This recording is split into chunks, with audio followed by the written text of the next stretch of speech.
Well, you know, I wasn't supposed to be here, but I heard Brandon was here, so I said, where's he speaking? Tell me I better get there, right? But he was with me before I even thought I was going to run. He used to say, him and his little group, they'd say, I hope that guy runs. And that was before I made a decision to run, actually. So you were there before the beginning, right? But I want to thank you all. And I tell you, he loves our country. Your whole group loves our country. And so I heard about you being here, and I said, if you want me, Brandon, I'm yours. If you don't, that's okay, too. I can save a little time. But he said, let's have the president walk over. Numbers just came out. 90% of Americans are satisfied with their personal life. I don't know how you define personal life, because that can be a very big divergence, very big definition. But it just came out in Gallup, I guess, the highest ever recorded. So 90% of Americans right now are satisfied, and that's by far the highest ever recorded. That tells you we're all doing something right. 63% of Americans are very satisfied with President Trump's handling of the economy. That's a very high number. That's the highest in over 20 years. Nearly 6 in 10 Americans say they're better off financially than they were a year ago. 74% say they will be better off in a year from now. That's tremendous optimism, which is a big thing. And 61% of the voters approve of Trump's handling of the coronavirus. And, you know, we did a very early move on that. I was criticized by a lot of people at the beginning because we were the first. We'd never done it before. We closed our borders to certain areas. It's never happened before where we did that. We never closed our borders, but we did it, and we actually did it early, and we took some criticism. Now everyone's saying we did a good job. And, Chad, you've done a fantastic job, and I appreciate it, you and your whole crew. 72% Republicans say that, and what do you have, a very small number of people in the country right now with it? It's like around 12. Many of them are getting better. Some are fully recovered already. So we're in very good shape. And I spoke with President Xi of China, and he's working very hard on this. It's a tremendous problem. But they're very capable, and they'll get to it. There's a theory that in April, when it gets warm, historically, that has been able to kill the virus, so we don't know yet. We're not sure yet, but that's around the corner. So that will be a great thing in China and other places. But we have very strong borders, and that's what we're here to talk to you about today. I thought I'd show this to you because right now we have 122 miles of wall that's been built. And I don't know if you can see this, but it's pretty impressive. These are different pictures, different shots of the wall. This is going up. We have in Arizona. This is in El Paso. We have New Mexico going up. This is the wall going up. They're working at night, as you can see. Either that or it's an extremely dark day. And that crew is, that's also in El Paso. So we're putting it up. The panel on top, just in case people want to know, because I would have loved it without the panel, but actually it's called an anti-climb panel. It makes it very tough to climb over the top. It's designed in a certain way that makes it very, very tough. So, in fact, we've had to bring in the fire departments and things to get people down. They've climbed the wall, sometimes with drugs on their back, oftentimes, and they're great climbers, but they couldn't get over the top anti-climb panel. So if people wonder what that is, I like to say it because it's an incredible thing.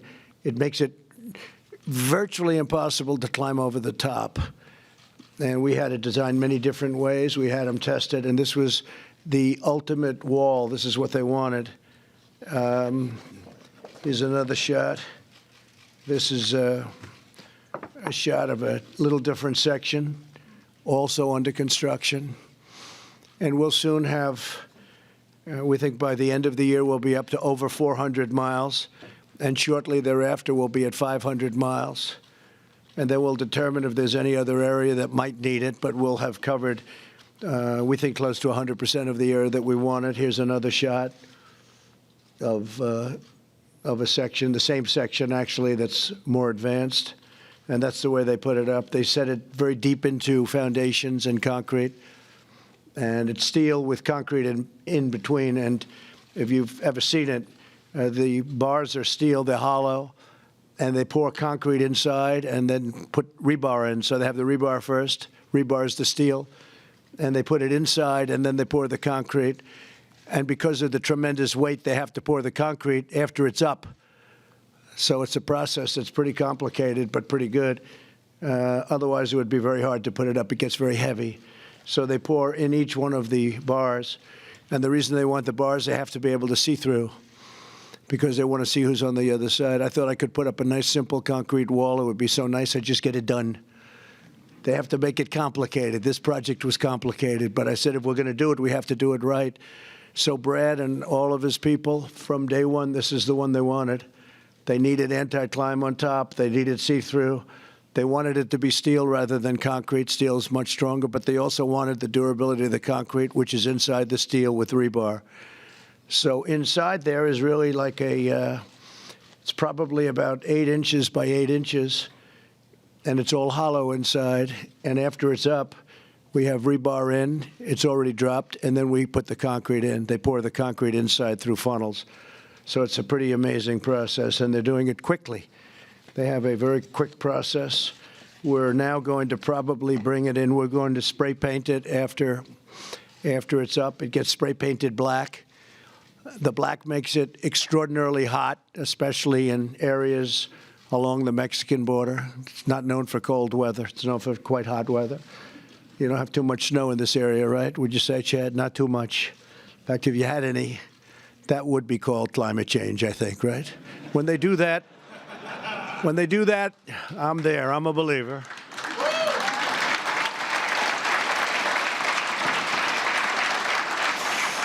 But what you have is when that gets painted black, it becomes virtually untouchable during many parts of the season because of the sun hitting it. The black absorbs the heat. So not only would you have to be a good climber, but you're going to have to bring a hose with lots of water to water it down, and there aren't too many hoses in the area. There's not too much water in the area either. So it's an amazing process. This is a very tough area. This is an area that's this is in San Diego, and that's going up a very steep cliff where a lot of people come through, and they won't be coming through anymore. It's been almost 100% effective in the areas that it's been built. So we've built 122 miles, so we're able to see. And in all of those areas where the wall's been put up, it's virtually 100% effective. But don't worry, we won't take your jobs away. Okay, Brendan, we have, what it will do, it's going to be an additional tremendous safety valve. When I first started, they wanted drones. And we're going to have drones also, by the way, but drones flying around over the top of people pouring into our country, that doesn't do very much. But this really stops them. So this, coupled with our great people from Border Patrol, and also, and I have to give them a shout out because they get abused and they're incredible what they do. The folks from ICE, the people of ICE are incredible. They've taken out thousands and thousands of MS-13 and gotten them out of our country. And they really are. They're incredible people, and I want to thank them, too, because they work hand in hand. We all work hand in hand. Also, law enforcement in Arizona, New Mexico, Texas. The law enforcement works with you guys so much, and it's incredible the relationship we've all developed. Sometimes they come into the office, and I bring them right into the Oval Office. Other presidents didn't do that. They didn't do that. Nobody saw the inside of the Oval Office. They never discussed the building of a wall and how to build it and what's the best way to get it up. And we want the A-plus job. That's what we got, the A++. It also has essentially a form of an alarm system on it that if somebody starts to cut it, we immediately find out who that is. They have sensitive areas on the wall, so if it's cut, we immediately know what's happening. We have cameras all over it, too, and we have drones. So if somebody tries to cut through, we can get there very, very quickly. And it's equipped with a lot of different contraptions, including cameras. But so we have cameras, we have drones, we have everything. This is going to be something. It's going to be really incredible. And again, where we have it built, it has been like day and night. It's day and night. Now they come, it's like water. They come to the areas where it hasn't been put up. So they come. But that's when you're talking about 122 miles already. So that would mean, let's say you hit the center. That means you're 60. It's a long way. But it's worked incredibly well. So, Brandon, I want to thank you. It's been so incredible. It's been so incredible having you as my friend and having you from the beginning. You knew it was the right thing. You said, this guy's actually going to build a wall. I always got a kick out of the fact, and this was tough. When you want to get hundreds of millions of dollars for a wall, and you have an opposition party that wants to have open borders, and they don't want to, and I got everything from them, in all fairness. The military, we rebuilt our military, we rebuilt everything. I was able to get much more money. Almost $2.5 trillion our military is rebuilt. The equipment is pouring in now, all rebuilt, planes and missiles and rockets and everything.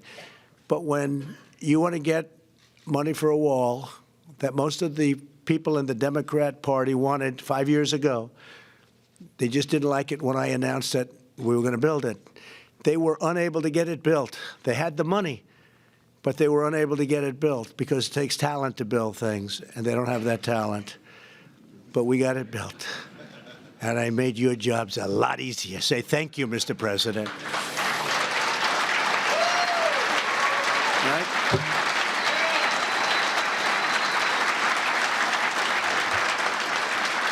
And I'm thrilled to be here today with the National Border Patrol Council and the incredible heroes of the United States Border Patrol. You safeguard our communities like nobody can imagine, protect our families and defend this country, and the country that we love you defend so beautifully. And you love this country. You're incredible patriots. It's a tough job, but most of you wouldn't trade that job for any other job. How about you? You want another job? No?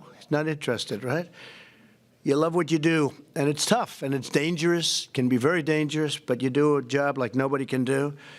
We also have to thank Mexico. We have 27,000 Mexican soldiers right now on our border, and the numbers have been fantastic, as Chad has either told you or will be telling you. 27,000 Think of that, Mexican soldiers, and they're now guarding our border. So I want to thank the president of Mexico, who's doing a terrific job. Not an easy situation over there. As long as I'm president of the United States, you will always have a loyal champion in the Oval Office, because I am with you like no president has ever been with you. You know that.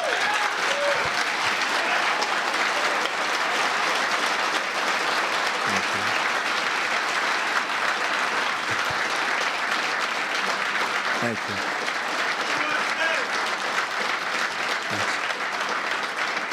Just like I pledged as a candidate, I have made it my top priority to support our nation's rank-and-file border agents and, by the way, law enforcement, because law enforcement all over the country is doing an incredible job, and to ensure you have a direct line to the White House, and you have that.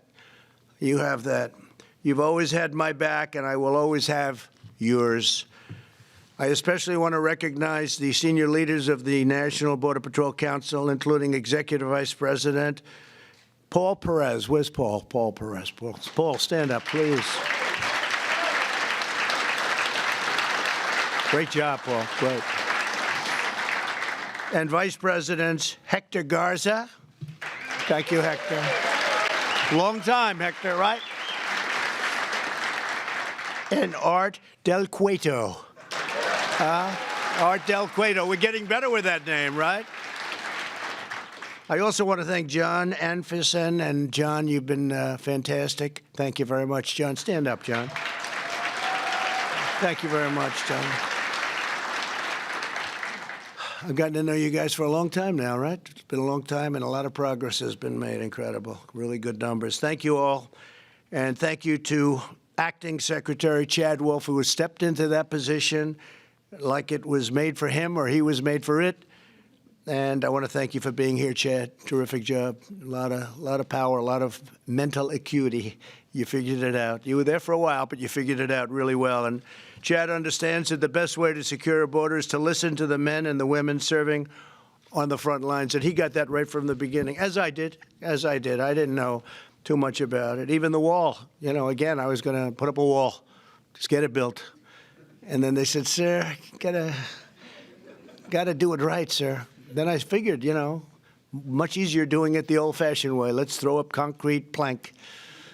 But they said, that's not good. You know, one of the stories they say is that they were throwing bags of drugs over the wall with catapults, right?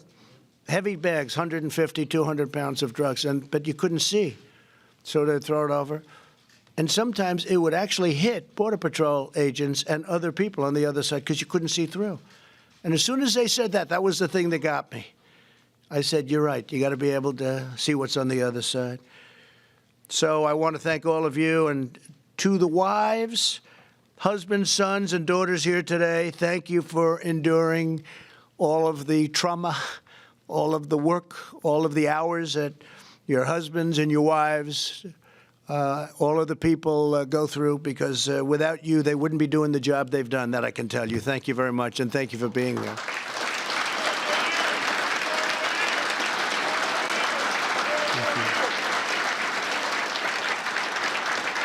And today, always, we especially want to honor the brave Border Patrol agents who laid down their lives in the line of duty. Here with us are several family members of fallen agents. Our nation is forever in your debt. We'll always remember the courage and the devotion of your loved ones, and that you've had for us and that you've had for your loved one. Please stand up. Please stand up, those people, because you have. Thank you. Thank you very much. Thank you very much. Thank you. Thank you. Great love. Thank you. Thank you. Thank you very much. From day one, we have fought to give Border Patrol the tools, resources, and support you need on your job. The results have been nothing short of extraordinary. Illegal border crossings have dropped 8 straight months in a row. That's a big number. Illegal crossings are down over 75% since last spring. And this is despite the fact that we have the strongest economy in the history of our country. So there are times when our economy is not good, and we've had those times not so far away, where our economy is not good. It's not the same job. When the economy is not only good, it's the best we've ever had. Many more people come up. Many more people come up when you have governors of California saying, if you come to the United States, we'll give you free health care, we'll give you free medical care, we'll give you college, we'll give you education, we'll give you whatever you want. I sometimes say, we'll give you a Rolls Royce for every family. And the news said, you know that's not true. Why did you say that? They don't understand it. They don't get, actually, they understand it better than we think. But the fact is, we give people a lot. And when you have governors, certain governors in particular, saying that they're going to give so much away, people come that never even thought of coming. So it makes the job more difficult. But really, when you have this great economy, everybody wants it. And we can't let that happen, because things will go. And by the way, we do want people coming into our country, but they have to come in legally, and they have to come in through merit. They have to be able to help us. They have to come in through merit. They have to come in legally. It's very important, right?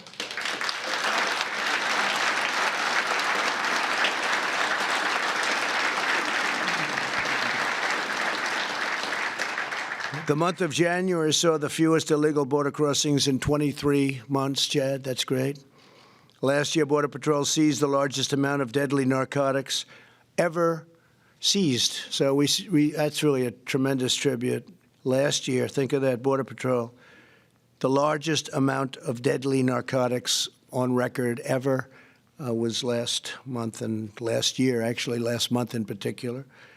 We've achieved record prosecutions of immigration violators. And we've ended catch and release, such a big thing, catch and release. You catch them, you take a name, they don't have an address, you take a name and then you release them into our country, in some cases to do tremendous harm. We don't do that anymore. Nobody thought we could do that without going through a process of needing Democrat votes, because you couldn't get the Democrat votes even for that. We still have lottery systems where people come in by the lottery, but that's being removed very quickly. It's the craziest border system in terms of legal, not legal, craziest system anywhere in the world. The whole world laughs at us with our court systems. Everybody comes across, they touch our land, you have to go to court. You need Perry Mason. Other places, they say, you're on our land, I'm sorry, you can't come in. You can't come in. Us, we take them to court. We have judges all over the place. It is absolutely, and we could fix it so easily, but we have no support from Democrats, as you very well know, because they want open borders. They want literally millions of people to flow into our country. And of those millions of people, tremendous numbers of them are people you don't want in this country. You don't want in this country. And they don't want them in their countries, and that's why they come up, because the countries push them up. But not anymore. Guatemala, if you look, El Salvador, all of the different countries, Mexico, we're signing agreements. We've already signed agreements. Honduras, we've signed agreements.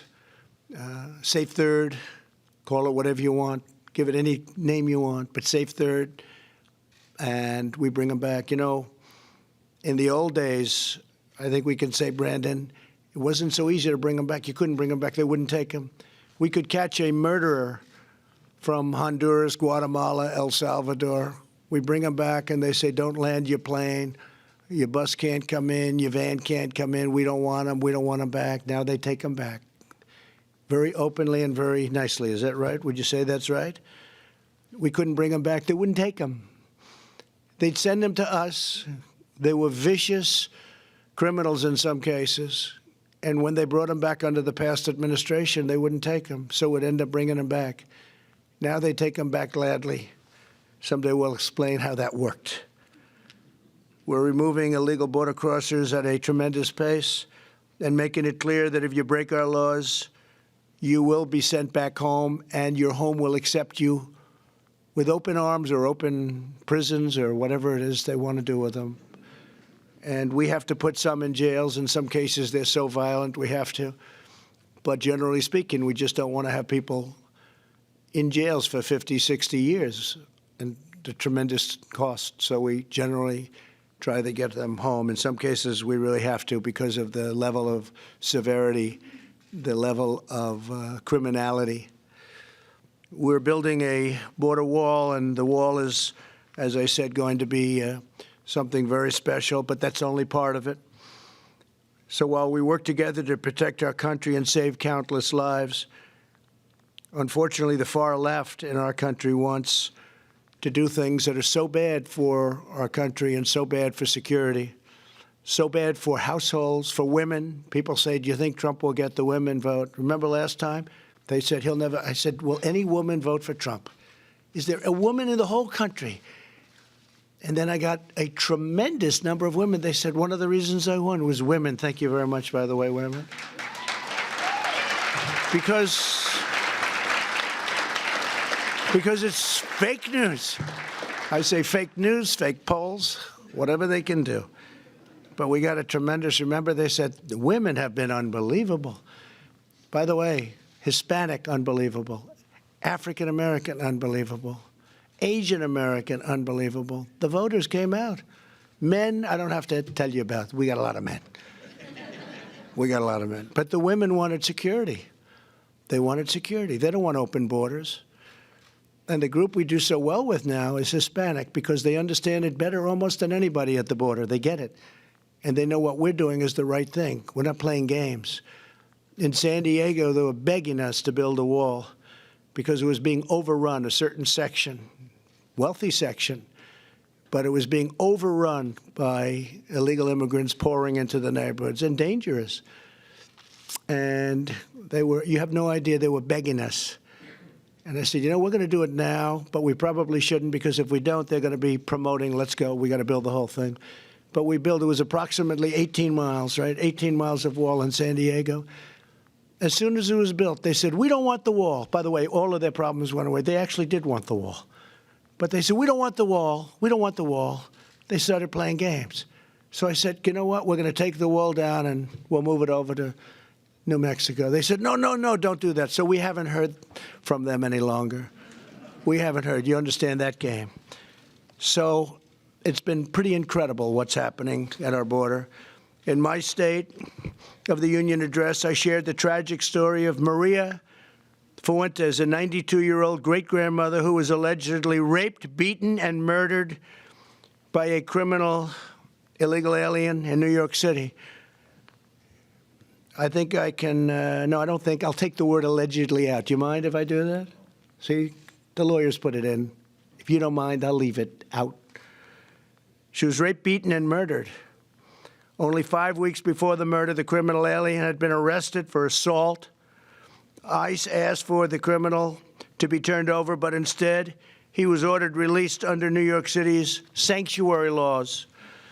If New York had simply honored ICE's detainer request, very simple thing to do, Maria Fuentes could be with her family right now.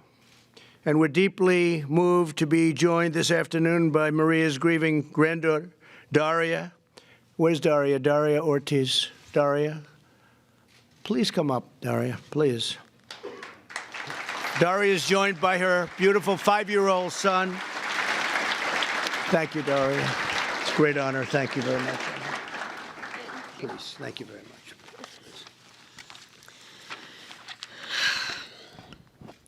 Hello, everyone. My name is Daria Ortiz. I'm the granddaughter of Maria Eusebia Fuentes, the 92-year-old woman who was raped and murdered in Queens. I'd like to take this moment to say my grandmother was very generous and educated. She was a woman who dedicated her time to taking care of others. Before coming to America, she worked as a secretary for the president in her native country, the Dominican Republic.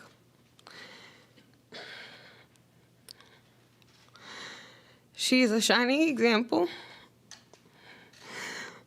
of when people come legally to this country, work hard, and do the right thing, and are law-abiding citizens. My grandmother raised her children and her grandchildren while working hard to give us a future. Unfortunately, my grandmother had to be the example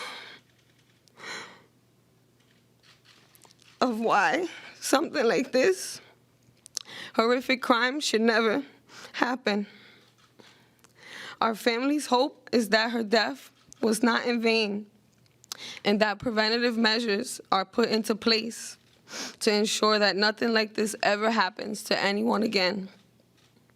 The tragedy in all of this is the fact that this could have been avoided had there been no sanctuary law. The tragedy is my grandma's not ever gonna be here again.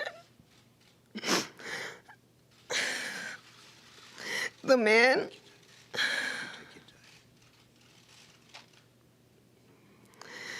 man that is responsible for this should have never had the opportunity to do this. Had his multiple offenses had not been ignored, the system not only failed our family, but it failed our city. Our family would like to thank the administration for acknowledging my family's tragedy and extending their concerns in this tragic time. Thank you very much. Thanks, Daria. Thank you. Thank you, Daria. Thank you, Daria.